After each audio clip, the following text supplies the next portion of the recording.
నమస్తే డాక్టర్. నమస్తే. డాక్టర్ గారు, ఇప్పుడు ఒక డైట్ అంటూ ఫాలో అయ్యే వాళ్ళు ఉంటారు. అయితే కొంతమంది నాన్ వెజ్ తినే వాళ్ళు కూడా ఉంటారు. అయితే ఈ నాన్ వెజ్ తినేటప్పుడు కొన్ని మెడిసిన్స్ అంటూ యూజ్ చేయరు. ఆ విధంగా జరుగుతూ ఉంటుంది. అది ఎంతవరకు ఎఫెక్ట్ అవుతుంది? ఇప్పుడున్న జనరేషన్‌కి మనకు దొరికే ఫుడ్‌కి మన న్యూట్రిషన్ అంతా కావాల్సిన న్యూట్రిషన్ మొత్తం న్యాచురల్‌గా వచ్చేస్తది అని అనుకుంటే నిజంగా రాంగ్ పర్సెప్షన్‌లో ఉన్నారు మీరు. ఎంత మనం తీసుకుంటున్నాము అని అంటే మనము రిక్వైర్మెంట్‌లో 50% మినిమమ్ బాగా తినేవాళ్ళు 50% మీట్ అవుతది. మిగతా చాలా కాన్షియస్‌గా లైక్ చదువుకున్న వాళ్ళు, ఎడ్యుకేటెడ్ ఫ్యామిలీ, లైక్ వాళ్ళ బ్యాక్‌గ్రౌండ్ సైన్స్ పరంగా ఉండి ఇలా డైటీషియన్స్ తెలిసిన వాళ్ళు, రిలేటివ్స్, సిస్టర్స్ ఇలా ఉన్నారు. వాళ్ళకి కొంచెం ఎక్కువ నాలెడ్జ్ ఉంది. ఊరు సైడ్ ఉన్నారు. మొత్తం అంతా రా మెటీరియల్ వస్తుంది. ఇలాంటివి తీసుకుంటున్నప్పటికీ 80% మన న్యూట్రిషనల్ రిక్వైర్మెంట్ అనేది మీట్ అవుతది. ఎంతో కొంత సప్లిమెంట్స్ అనేది తీసుకోవాలి. ఎందుకంటే మనము బయట ఎక్కువగా తిరగము. వైటమిన్ డి కోసము ప్రతిరోజు వైటమిన్ సి ఫుడ్స్ ఏం తీసుకోము. తర్వాత మన ఫార్మర్ దగ్గర నుంచి మనకొచ్చే టైంకే ఎంతో కొంత న్యూట్రిషనల్ ఎవాల్యుయేట్ అవుతూ ఉంటది. కాబట్టి టాబ్లెట్స్ అనేది నెగ్లెక్ట్ చేయొద్దు.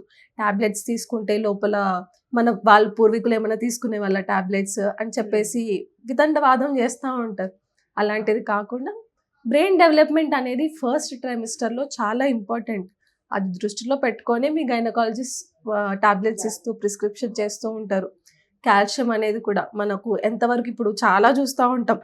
బయట చూస్తే ఫేక్ పన్నీర్ కంప్లీట్గా ఒక 10 బ్రాండ్లు తీసుకుంటే 3-4 బ్రాండ్లు క్వాలిటీ ఉంటుంది. మిగతాదంతా ఫేకే. బయట కొంచెం ఫ్యాన్సీ రెస్టారెంట్స్లో కూడా ఫేక్ పన్నీరే యూజ్ చేస్తున్నారు. అలా కాల్షియం వస్తుంది అని, దాంట్లో ప్రోటీన్ వస్తుంది అని అనుకుంటే అవ్వదు. మనము డాక్టర్స్ ఇస్తూ ఉన్న మెడికేషన్ అనేది తీసుకోవాల్సిందే ఖచ్చితంగా. మెయిన్గా కాల్షియం కానీ, వైటమిన్ సి కానీ, folate is very much important in first step. So అది సెకండ్ ట్రైమిస్టర్కి డోసేజ్ పెంచడము, లేకపోతే వేరే టాబ్లెట్స్ పెంచడము, ఇలాంటివన్నీ చేస్తూ ఉంటారు. సో అది యాజ్ పర్ గైనకాలజిస్ట్ అనేది ఫాలో అవ్వాలి. గ్రోత్ బేబీది ఎక్కువ అయిపోయి నార్మల్ డెలివరీ అవ్వరు అని చెప్పేసి కూడా చెప్తూ ఉంటారు.